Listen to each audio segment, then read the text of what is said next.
We're at Hardburger Park. What does a setting like this have to do with you and your values?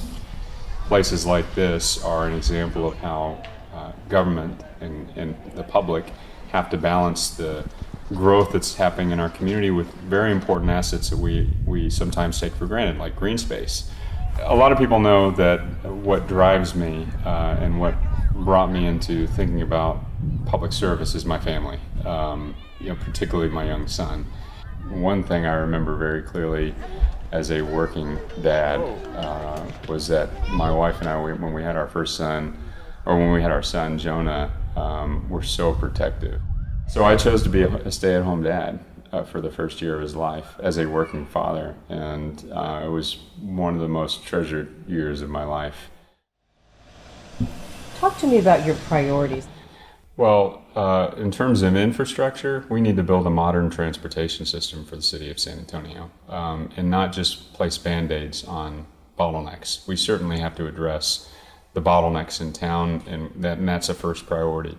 But we need to build a modern transportation system for the city of San Antonio, and that means mass transit. Does it mean toll roads? I don't think it needs to be.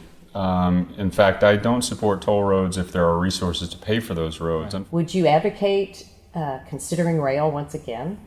I already have. In fact, a lot of people confuse streetcar with rail. I didn't support the streetcar project because it wouldn't have moved the needle on the transportation reform that we need in this city. It's not rail. So would you be the mayor that tried to put rail in front of voters in the near future? Yes, I would.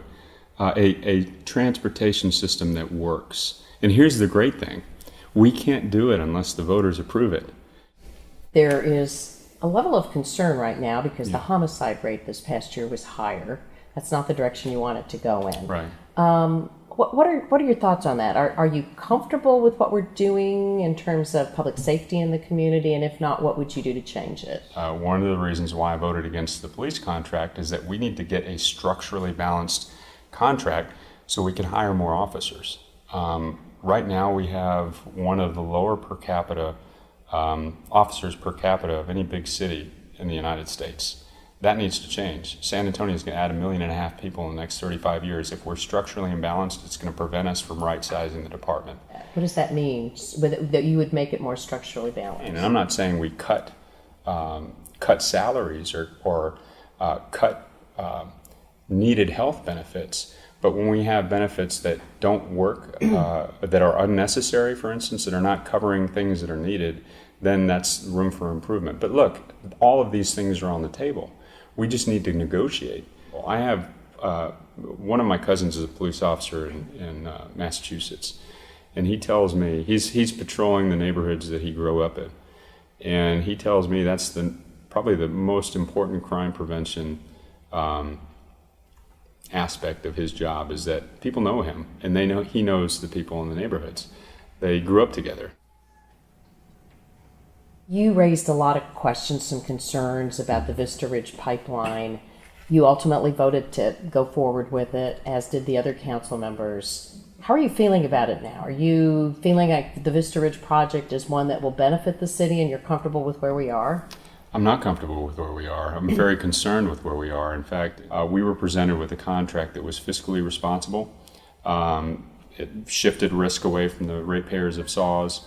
It emphasize conservation. Since that time, we've seen a number of changes to the contract that really call into question whether this project will even produce water when we need it, whether or not we're actually going to be ensuring we're conserving the water that we have. So what will you do? What can you do, or what should you do? So I'm going to give them a period of time, 30 to 60 days, to cure all these things satisfactorily, or that project will not continue. Why do you think you're the best person for this job? I think there's remarkable differences between myself and Mayor Taylor that are important differences for people to base their votes on. The boldness of direction, the ability to stand alone if it means standing on the right side of an issue, the ability to know right from wrong, my unapologetic and unwavering position on issues like non-discrimination. Those are clear differences between myself and Mayor Taylor. And those are differences that people should articulate and vote on.